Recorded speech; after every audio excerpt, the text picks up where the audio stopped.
It's an early June morning in Dubai, and 6 fully kitted out SWAT teams are on the move through the halls of one of the city's most exclusive condos. I mean, it's Dubai, it's fancy. But these cops aren't messing around, and they look like they're fully ready to engage in a firefight full of automatic weapons. I mean, they look like they're about to take down a terrorist cell. The United Arab Emirates and Dubai clearly want to send a little bit of a message. Dubai can kind of seem like a lawless place when it comes to international criminals just setting up shop there. It's just kind of wild. I haven't spent that much time there, but it sounds like it's a combo of Beirut in the 80s and Casablanca in the 40s, just all sorts of big money criminals based there, terrorist groups, mafiosos, white-collar criminals, spies. To be a fly on the wall of a 7-star hotel bar in Dubai. In some of our episodes, we've actually talked about various mafiosos who have set up shop there to avoid extra-legal situations like the Kinahan cartel.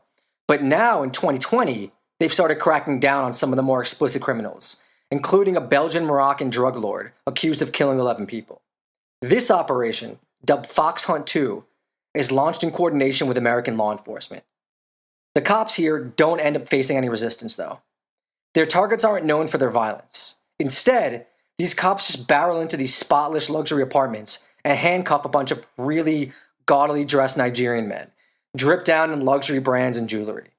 When all is said and done, they'll end up arresting 12 people, finding $40 million in cash, 13 luxury cars, 21 computers, 47 smartphones, and apparently a list of 2 million victims on one of the phones or hard drives.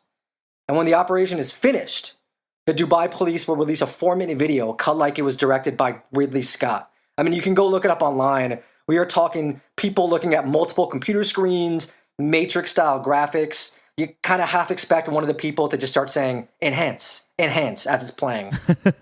I can't even get a handle on what 40 million in cash looks like. Is that like a briefcase or is it like a pallet or what? Like, how'd you fit that in a house?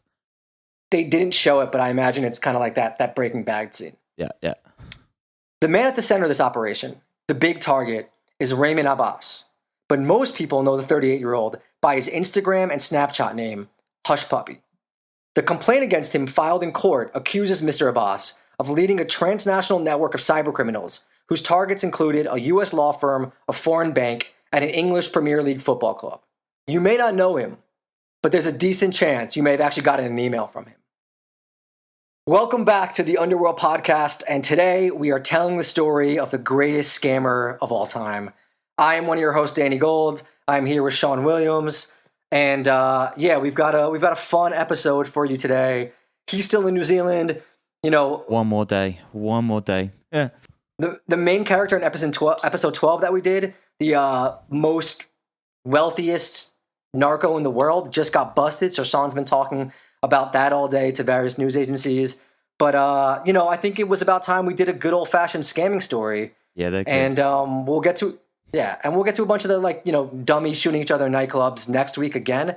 I personally love a good scammer, especially if they're operating out of a 7-star hotel in Dubai. Yeah, too right. I actually lived there for a year, and I could tell you some stuff about some pretty shady shit that goes on there. Plus, haven't we? Every single episode we've done seems to have a connection there. Like the Indian one had a connection, the Nigerian mafia had a connection there. Like everyone goes through that place.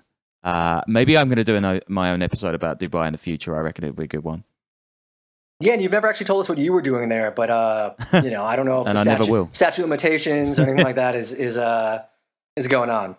Yeah, I should keep. But in 2015, I started hearing this story about some scammers that I guess would fall under a criminal phenomenon, and to this day I'm upset I actually never got to it because it's one of the more ingenious and fantastic crime stories I've ever chased. Now, it's not exactly about Hushpuppi, but it's the same sort of milieu, I guess you would say.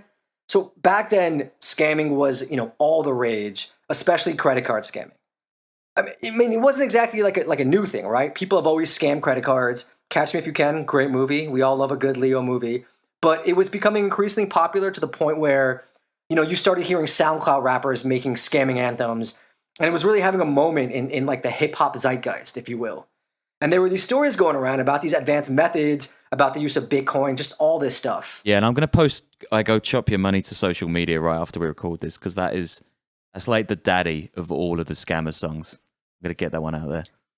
I mean, some of the ones, like the Pop Out Boys had an anthem. Some of them were pretty good. But I started talking to some people, some of the young kids I know in my neighborhood that I knew who engaged in otherwise questionable activities. And everyone seemed to have a friend or two that was into this. And then I started talking to some cybersecurity experts, some law enforcement sources, and really started to piece things together.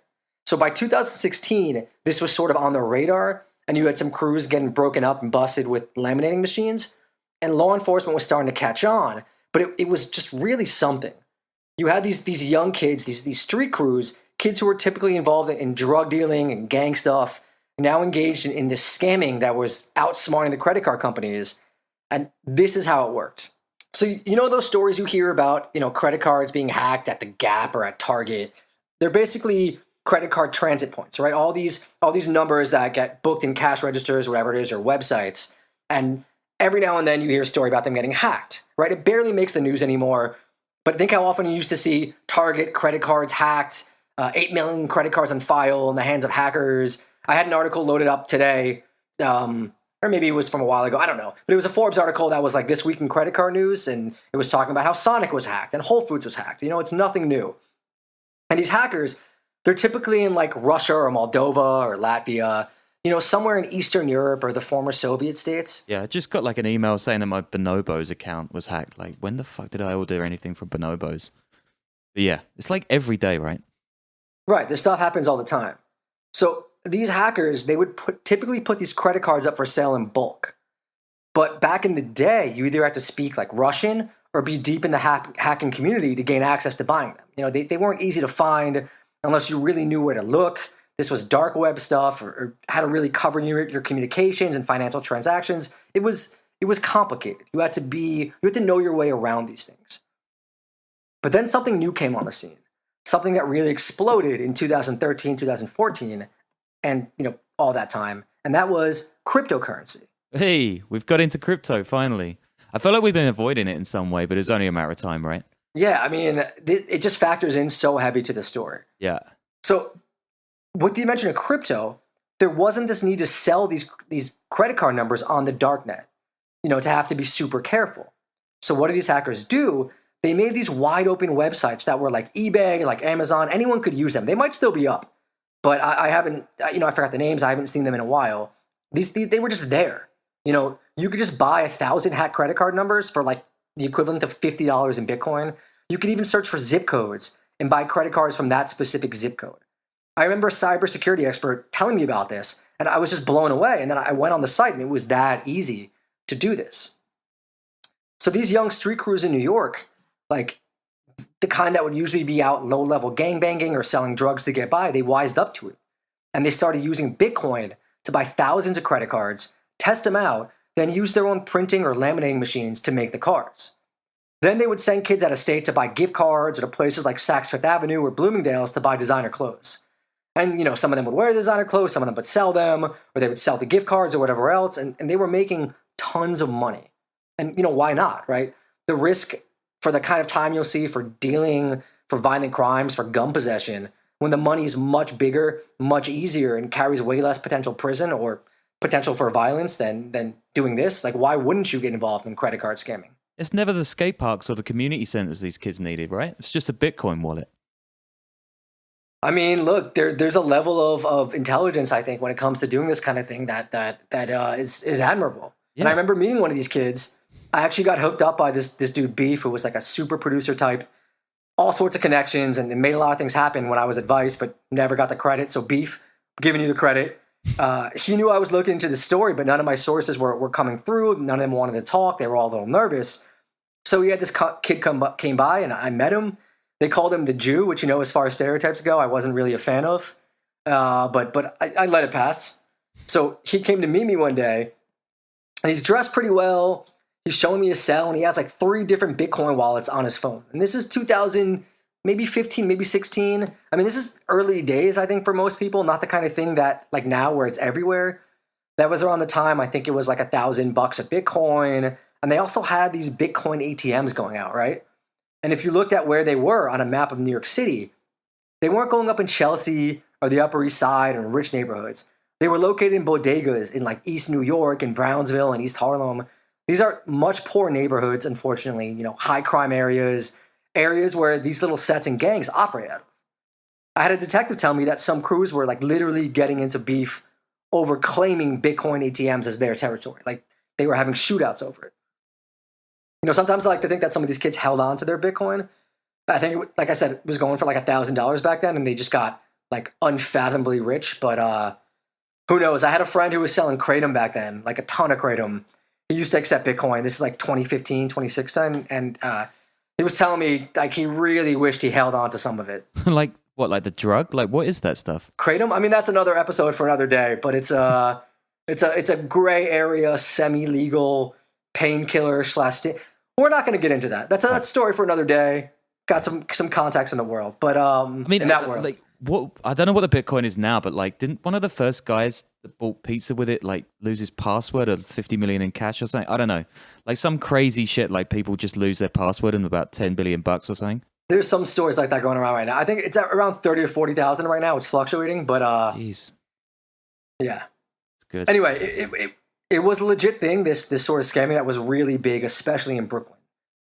A different detective told me that he thought shootings were going down in the borough because these crews were getting so much money that like they didn't have the need to be beefing over this stuff. And there was a Bloods crew out in Queens, the Mac Ballers who got busted. They had at least $200,000 worth of credit cards being scammed in 2017. I think one of them actually bought a Maserati with some of the proceeds. And this is actually from a New York One story in December of 2016. Quote, investigators say alleged gang members printed thousands of illegal credit cards using real and fake names. They bought the card numbers from hackers who sell stolen identification and financial data over encrypted websites, what's known as the dark web. But the thing is that it's not even the dark web, right? I went on these sites. You could have just bought stuff right there. You just had to pay in Bitcoin. So they go on to talk about how members of other gangs, Hood Stars, another like big New York City crew, Folk Nation, 823 Crips, which is, you know, Bobby Shmurda and that sort of Pop Smoke crew. They were using the bogus cards to rent expensive cars and buy everything from concert tickets to food. One of the defendants, a man named Tyrone Sexton, was apparently a big fan of the store American Girl, and he allegedly bought expensive dolls. One of the detectives told New York One. All right. But yeah, 823 is G-Stone, man. They're like, they're a serious crew. Like they're not, you know, they're not some like bunch of little school kids running around. But I've actually heard stories of other rap groups getting their startup funding, not from drug deals like Jay-Z, but from credit card scamming. You know, it's just kids these days, man, with their internet and all that sort of stuff. They can't even go out and earn the right way. There was actually the story of a Brooklyn rap group called the Pop Out Boys, who I mentioned before. They did a song called For a Scammer, and then they got busted for scamming, which I think we always tell you in every episode, don't Instagram your crimes, but don't rap about your crimes either. Are you putting all these like tunes on the Patreon, right? Yeah, I'll put it up there. But awesome. you can just, I mean, you can YouTube that right now. Pop Out Boys for a Scammer. I mean, it's catchy. It didn't really do numbers, but so here's a quote from a New York Times article about the Pop Out Boys. The group recruited friends to shop at Barney's and Saks to buy luxury clothing and accessories, high-end shoes, Balmain jeans, Celine and Goyard handbag. I'm probably mispronouncing all this shit. Prosecutors said the group made 275 purchases at Barney's alone over 55 days, walking off with $258,000 worth of goods. Saks lost $11,000 worth of merchandise in 2 months. The group used more than 2,000 stolen credit card numbers from banks in France, Canada, Germany, and Dubai, the police said. There we go. Dubai again, man. It just, you know, always there. It's always popping up. And some Chicago rappers, I think the most well-known is G Herbo. They just got busted on a big credit card fraud charges like this year, accused of scamming to pay for designer puppies, private jets, trips to Miami, and, you know, all the normal things. Authorities say that G Herbo and some others, they use text messages, social media messages, and emails to share the account information taken from dark websites in order to bankroll a lavish lifestyle. So yeah, dark websites, they don't really get into how exactly they were doing it, but I think it kind of refers to like the same sort of scheme.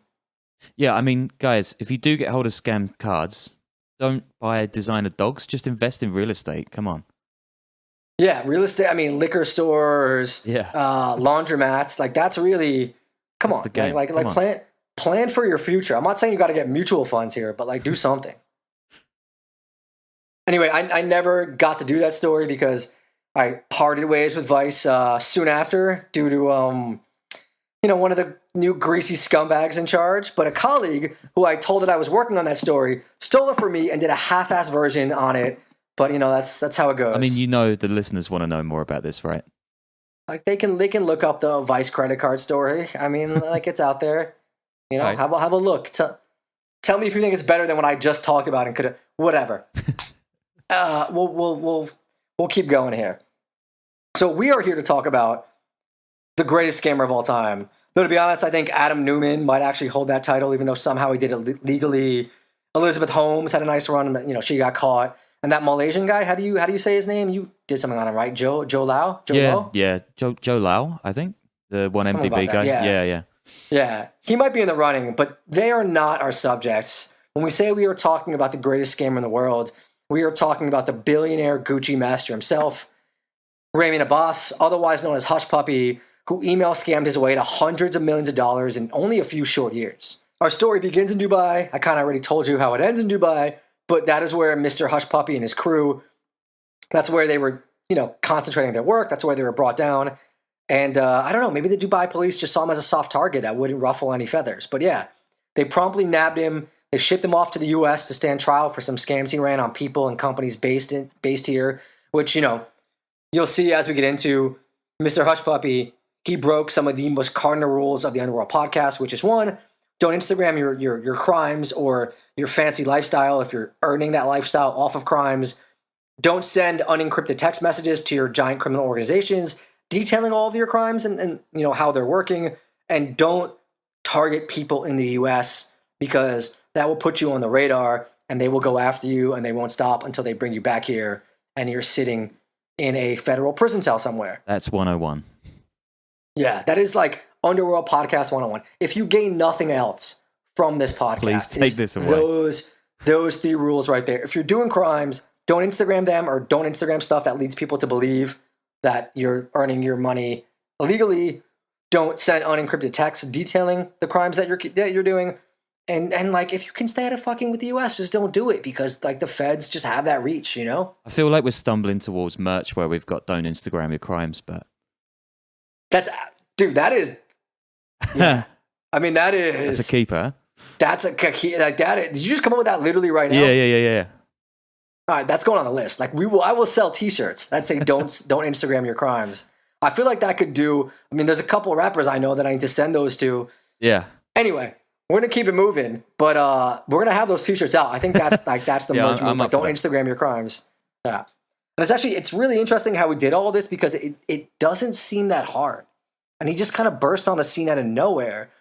We don't know a ton about the life of Hushpuppi. We know he grew up poor in a tough neighborhood in Lagos in Nigeria. His mother sold bread by the side of the road, and his father was a cab driver. There's a Nigerian newspaper, I think it's a website actually, maybe called The Cable, and they went to his neighborhood, and a woman running a food shop there, like a little stall, said he often came to her little stall, little kiosk, and he had to buy beans on credit. So the rags to riches story, it definitely applies here. And as he got older, he started washing cars for cash. A lot of reports have him as a secondhand clothes salesman, though I did see one that said he made money selling secondhand designer clothes to the country's elite, specifically Louboutin. Is that how you say that? Louboutin accessories. Yeah. But he soon fell sway into like a rising industry in Nigeria at the time. Something that we've covered the origins of in the past, the 419 scams or the Yahoo Boy stuff. I'm not going to dive into it too much here, but if you want a good primer on those scams, the famous Nigerian print stuff, the whole history of that, and the crazy Nigerian cult gangs that run that racket, Sean went deep into it. I think it's episode 4, and he spent some time in Nigeria tracking it. Sean, you can kind of go into it for a second here if you want. Yeah, these guys again. I mean, like, folks can listen to the episode. We've got loads and loads of information in that, but these scams kind of prop up the entire Nigerian mafia, really. Like, they're the base level that all of them do. And now they do, like, way more sophisticated scams, like these company email scams and stuff like that. But yeah, just listen to the episode, join the Patreon, get the knowledge. Yeah, maybe we'll help you learn how to scam or not get scammed. Either one, it's all good. Probably learn not how to get scammed. Yeah, let's just say that. Yeah, I don't know. Look, I'm a little loose right now. I'm actually in the Catskills. I got a couple glasses of Malbec I've been down in, so we're gonna get things might get saucy right now on the podcast. I'm fully behind it. Hushpuppi himself, he started off doing the Yahoo Boy scams, the typical ones, that we've talked about, the war vet lover, whatever it is. But apparently he learned about the bigger deal stuff after a trip to South Africa. He soon made his first big score. He even Instagrammed the gold Rolexes he bought with the money. And then he moves to Malaysia, where he continues running these scams, but it looks like he didn't really hit the big time until a few years later when he relocates to Dubai. And in Dubai, his star really rises. From a Nigerian website, This Day Live, this is a quote, "For many Nigerian socialites, politicians, and celebrities, Hushpuppi was the go-to guy to explore and enjoy optimally the Dubai nightlife. Whenever Hushpuppi went to the club, whether in Lagos or Dubai, or anywhere in the world, he made it rain with expensive champagnes and cognacs, and he usually had for company some of the finest species of the woman folk flown from all over the world." These are their words, not mine. I'm just saying it right now. "Of a truth, he came to national consciousness when he blew $30,000 on drinks at the popular Kelox nightclub owned by Sheena Peller, now a member of the House of Representatives. He became the toast of high society and top society ladies and celebrities therefrom." Was this article written by a scammer? No, it was written, it might be translated from like the Nigerian sort of pidgin English, but either way, you get the idea. It's great. Right? Through the power of spending lavishly on Instagram, where he soon had 2.5 million followers, this guy basically made himself into an international superstar celebrity. And like, speaking of that, like, how is Dan Bilzerian like not in jail right now? I mean, all his money is just stuff that his dad embezzled, right? Like, how can we say that? Like, are there libel laws in the U.S.? I feel like they're pretty airtight. You might be screwed. I feel like I'm good. No, I'm delighted to call Dan Bilzerian a massive scam artist. Slight trust fund cosplayer. I don't get it, man. Like, how? Why? But it's kind of like this guy too, right? He was bragging online about all his luxury lifestyles, just insane stuff, and then you just wondered how he didn't get caught, and then he did. Yeah. So who knows? So Hushpuppi, he's just this global superstar at this point. He's palling around with high-level politicians, big-time musicians, DeVito, WizKid, literally just calling himself the billionaire Gucci master. His Instagram account is wild. All luxury vehicles, eating fancy foods in private jets, just like really gauche, heavily branded designer shit, posting stuff like, "Started out my day having sushi down at Nobu in Monte Carlo, Monaco. Then decided to book a helicopter to have facials at the Christian Dior spa in Paris. Then ended my day having champagne and Gucci." It's all very like, rise and grind, go and get it. If I did it, you can do it too. I'm not posting this to be a dick. I'm just posting it to inspire, like that, all that kind of nonsense. You're taking a shit on Silicon Valley in this episode, and I'm fully approving of it. It's not even Silicon Valley, man. I mean, those guys know better, I think. Well, some of them don't. Some of them are all about like their yachts and stuff like that. But for the most part, I feel like people know better. I mean, there's guys who get their whole MO is doing stuff like this, but yeah, if you're doing it illegally, it's not wise. It's not so he also pissed off a lot of his fellow Nigerians because they saw him as someone who gave the country a bad rep, who just set a terrible example for young people, both because of the consumerism and just the general shadiness. Like, it's actually a real problem there. I've seen financial outlets talk about how the country's legitimate businesses suffer because of the reputation as being a place of scammers and hucksters, and he just kind of elevated that at a really big level. Actually, there's like, and for years, there's like an interesting thing about in Lagos where all of the buildings along the streets have signs saying like, "This building is not for sale," because so many scam artists are like doing fake sales of buildings at the moment. It's like a big problem there. So yeah, like everyone fucking hates these guys. Yeah, I mean, I can see how they would ruin a rep for anyone. So it's a giant country with plenty of legitimate businessmen. It's just a shame that like this is what it gets known for, you know? Yeah. And for years there were debates about how he made his money. He never really said anything about it. Some newspapers had columns about him. Even some Nigerian rappers recorded songs basically calling him out, talking about how he was a fraud and how shady he was. And every now and then he talked about how he made his money as a real estate investor, but I don't think anyone was really buying it. In 2017, he accidentally posted an email address that had a credit alert. People traced it back to a woman in Houston, but the speculation just kind of died out after that. He kept quiet. And the dude just kept posting. And he kept getting more internationally famous for his Instagram, which, like, for the millionth time, don't do that. Because people start asking questions. And then feds start asking questions. And it's just the dumbest way imaginable to live and to get caught. Like, the sheer audacity of people like this, it just shocks me. Gucci loafers still feel good if you don't post them on IG. You're still driving a Maserati if there's no TikTok made about it. you're 37 years old, man. Like, you're not a teen. There's no excuse for this. This like, applies. Be smarter. This I'm applies so to everyone. mad. This applies to everyone, by the way, guys. We don't give a shit what you had for brunch. We just care what podcast you're paying for.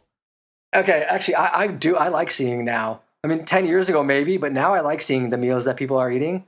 I'm just saying, like, there's levels, right? If you're 40 years old, you shouldn't be making TikTok videos pointing to different things. If you're a criminal, you shouldn't be. I feel like I keep harping on this because I'm just getting deep into the wine. I'm getting angry.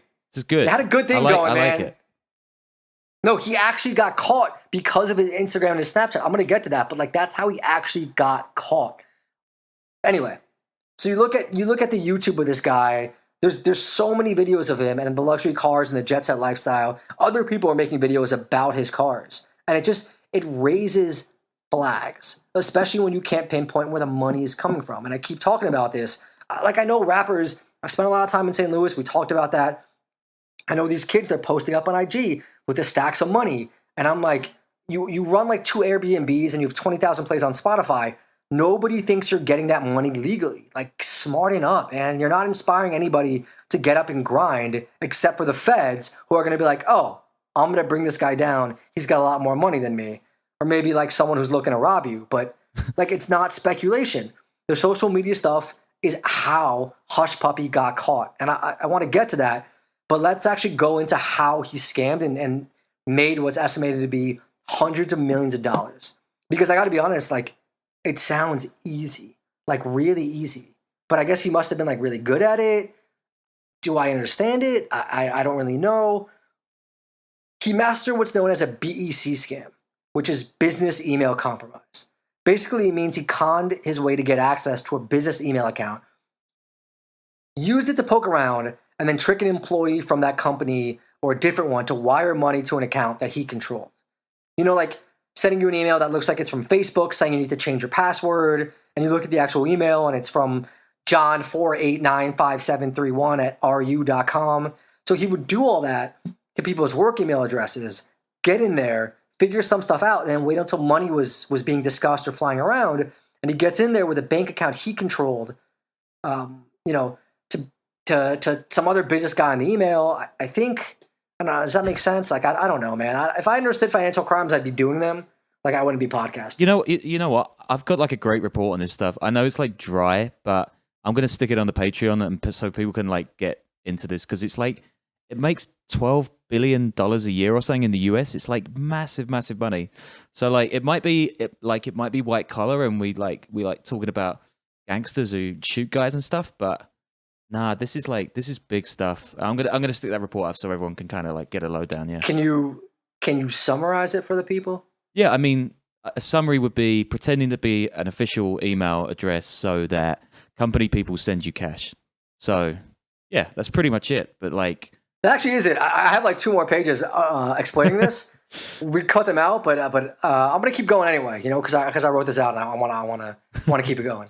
Here's a quote from U.S. State Attorney Nick Hanna: "BEC schemes are one of the most difficult cybercrimes we encounter, as they typically involve a coordinated group of con artists scattered around the world who have experience with computer hacking and exploiting the international financial system." So they did this hundreds of times. But one of the ones the U.S. law enforcement got him for was scamming $900,000 out of a law firm based in New York City by tricking a paralegal into wiring money supposedly intended for one of their clients, like who was doing real estate financing, into a bank account that they controlled. And according to the Daily Beast, the paralegal emailed a Citizens Bank email address to verify instructions for the wire transfer, but it was a spoof email set up by Hushpuppi. So about half the amount is instantly wired to a Canadian bank account. An image of the wire transfer was shared between the group of Hushpuppi and his friends. They say, "Did it hit?" And the guy's like, "Yeah, it hit." And this is over text message. So again, incriminating themselves. Shortly after sending the verification email, the paralegal received a fax, which is part of the law firm's instructions, with the wire details, which requested the funds be wired to a Chase Bank account instead. But the fake fax was sent by, the Hush dog himself. And following the policy, the paralegal called the number of the fax to confirm the wire instructions, which goes to another number controlled by the scammers. And having done their due diligence, the paralegal sends $900,000 to the Chase account. As soon as the funds land in the Chase account, triggers a second wire, $400,000 goes to this bank in Canada. Abbas takes a picture of it. Hushpuppi takes a picture of that transfer. He sends confirmation via his Snapchat account to his accomplices. Score. And the remainder of the funds, they get transferred out as well to other bank accounts. The law firm doesn't realize the funds have been sent to the wrong account until later that month, when the client, who should have received the funds, checked their account and discovers the money for the refinance had never been deposited. I love how clown show these guys are on a text message. Like, hey, did you get that money we stole? Yeah, they are going down. And look, guys, I'm really trying here to make financial crimes rundown, like the rundowns, seem exciting. I know they're boring. Like I'm not fucking Michael Lewis. Like, what do you want from me? But people keep wanting us to do white collar crime episodes, and I'm like, we're trying, but they're also boring. They don't make for good podcasts. So this guy, Crane Hassold, who's a guy who works for an anti-scamming tech production company called Agare, he says the bad actor would redirect emails to the bad actor's email account, craft emails to the customer that look like they were coming from the vendor, indicate that the vendor had a new bank account, provide updated bank account information, and the money would be gone. And at that point, the cash trail would allegedly disappear after his accomplices, called money mules, convert the money into the cryptocurrency Bitcoin. We're back at Bitcoin. So another one of the crimes in the arrest affidavit is stealing $15 million from a foreign bank, or trying to. And then there's $125 million from an English soccer team, which it doesn't say the team, Sean. I have no idea which one it is. Oh, God, but, I really want to know. That's a huge amount of money. It's a lot of money. And I'm no rocket scientist, and I imagine there's an art form to this, but it just doesn't seem hard. Like, they really just create email addresses that are letters off from, like, ones that legit law firms or businesses use, and then just trick people into sending money to bank accounts that the criminals control. Like, that's it. Yeah. And the bank accounts where the money's stolen from, they're operated by low-level conspirators. Those are the money mules. They then convert that money from the bank account into Bitcoin, and they send the Bitcoin to Bitcoin wallets that are controlled by Hushpuppi and the other higher-ups. Does that make sense? Yeah, it's just like a switch and bait. It's just so simple. Yeah, but I guess, like, this dude was really good at it. So how did they finally get caught? Which is, the feds used his Instagram and his Snapchat against him. They just, like, open sourced everything. And it's wild. From CNN, in the affidavit, federal officials detailed how his social media accounts provided a treasure trove of information to confirm his identity. His Instagram, for example, had an email and phone number saved for account security purposes. Federal officials got that information and linked that email and phone number to financial transactions and transfers with people the FBI believed were his co-conspirators. One post displayed a birthday cake topped with a Fendi logo and a miniature image of him surrounded by tiny shopping bags. Investigators used that post to verify his date of birth on a previous U.S. visa application. That's amazing. Come on, man. I mean, to start off, like, it's not all from that. One of his money mules actually got busted in the U.S. They got his iPhone. They got it open. There was a UAE number in there under the name Hush that connected to a Snapchat, and that's when they started going into the social media. Quartz talked about it. They said the FBI found and reviewed Hushpuppi's Instagram account, where he also mentions the same Snapchat username and styles himself as a real estate developer, and matched his post to photos from his passports and other identification documents. The account gave the detectives insight into their target's lifestyle of substantial wealth. All right, so now the t-shirt is "Don't Instagram your crimes," and I want that birthday cake on it as well. That's gonna be amazing. I mean, they're just giving up the info, man. It's like one of those Twitter posts where it's like, your porn star name is your mother's maiden name, and the street, you like, come on, man. You like, people are using that information for a reason. Don't give them that information for free. So his partner gets knocked too. This guy who went by Mr. Woodbury, he did the same kind of, all that stuff on social media. He gets arrested a month after he had posted for his 29th birthday in front of a yellow Lamborghini and a quote saying, "Stop letting people make you feel guilty for the wealth you've acquired." Yeah, he gets the chair for that comment alone for me. I mean, come on, man. Like, you're just laying it out for them. That's bad. So yeah, not only did they use just all this evidence obtained from the Snapchat and Instagram, but the feds actually got put onto him because he was bragging so much on Instagram. And maybe we need to reclassify this as, like, not the greatest scammer to, like, the dumbest scammer, because I don't know, man. He hasn't really earned that title. Like, he's got nothing on the god Adam Newman, who just, like, I mean, he did it all legal. Or Joe Lau, whatever his name is, who was somewhere in China living like the champion huckster he is. I think My favorite story from him is that he was making like a zillion wire transfers between all his scam companies, and a bank was finally like, what are you doing over one of the transfers? Like, you're sending all this money. And he told them, this is true. He told them, in my culture, you send the elders money, and then they send it right back to you as a show of respect. And the bank was like, oh, okay then. Like, oh, it's part of your culture. We'll just let this move go through. It's just legendary in my culture, you know? That is definitely BDE. 1MDB BDE. Yeah. Yeah, it's a power move. So Hushpuppi right now, he's facing a minimum of 20 years. He's locked up in prison in California. They're trying to claim the U.S. had no authority, that he was kidnapped from Dubai. And his lawyer gave us one of the great all-time excuses, which is that he got his money from promoting luxury brands on social media. This is a quote. He's a social media influencer with millions of followers, with millions of people that respect and loved him. And he loved them. And that's what he did. In today's society, that's a business.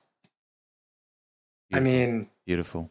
You gotta love it. And I guess That's a good segue to let you know that, yeah, we're ending the episode, but we're influencers. You know, we want to advertise your brands. We got influence on the podcast. Hit us up to advertise with the Underworld podcast. We will, tout your goodness. I mean, we have no morals left. You know, we're two freelance journalists. We've been doing this for too long. We should have gotten out and gone to like communications or PR a long time ago, but we didn't. Now we're edging closer to middle age. Like, if you want us to sell cluster bombs on this, or, you know, whatever it is, pesticides, anything, weapons, like, we'll do it. We're ready. Hit us up. I've got nothing to add. Perfect. Yeah. Yeah. Anyway, it's a bit of an episode right there. I'm going to let you guys go. Thanks for joining us again. Thanks for all the support on the Patreon.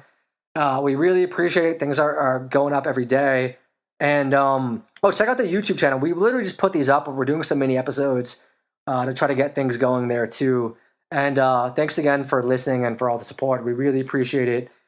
Tune in next week, I guess. Sean's gonna have something. What are we doing? New Zealand? You've got a little documentary coming up. I got a little mini in-person reporting thing going on. Yeah, I'm gonna speak to a guy who's one of the leaders of Black Power, which is one of the big gangs here. So it's gonna be really cool. Oh, I've actually got something going. I can't talk about this right now. I'll tell you afterwards. Cool. But if this happens, we are going to have an episode. Let me tell. Anyway, all right. That's it. Thank you guys. Underworld Podcast. Have a good one. We're gone. See ya.